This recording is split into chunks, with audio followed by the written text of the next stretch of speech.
السلام علیکم سامعین، 29 شوال المکرم اور 20 مئی ہے۔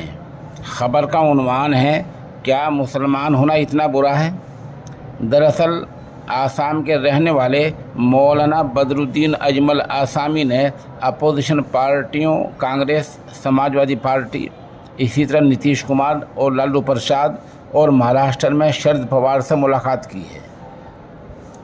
وہ چاہتے ہیں کہ 2024 میں جو الیکشن ہو رہے ہیں، بی جے پی مخالف اتحاد کا حصہ ہم بھی بن جائیں، یعنی ان کی پارٹی بھی اس اتحاد میں شامل ہو جائے جو بی جے پی کے خلاف سیاسی بگل بجائیں گی۔ لیکن ابھی تک مولانا بدر الدین اجمل کو کہیں سے کوئی باضابطہ مثبت جواب نہیں ملا ہے، جبکہ مولانا خود بہار گئے ہیں، پٹنہ گئے ہیں، مہاراشٹر گئے ہیں، جگہ جگہ لوگوں سے جا کر ملاقات کی ہے، لیکن ابھی تک جواب نہیں ملا۔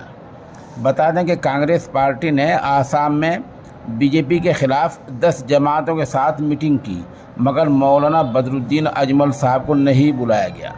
اس بیچ ان کی پارٹی AIUDF کے جنرل سیکریٹری جناب امین الاسلام کا بیان آیا ہے۔ انہوں نے کہا، ہم دیکھ رہے ہیں کہ نتیش کمار ہر صوبے میں چھوٹی علاقائی پارٹیوں کے ساتھ بات چیت کر رہے ہیں۔ ہم امید کر رہے ہیں کہ اس اتحاد کا حصہ بن جائیں۔ سوال یہ ہے کہ قوم کو بھی دیکھنا چاہیے کہ جب اپوزیشن پارٹیاں اس طرح کر رہی ہیں تو خود ہی آگے بڑھ کر ان کا ساتھ دینا چاہیے، اور علاقائی سطح پر MP صاحبان، ممبران اسمبلی اور سماجی کارکنان کو اس حد تک مجبور کر دینا چاہیے کہ انہیں بھی شامل کر لیں۔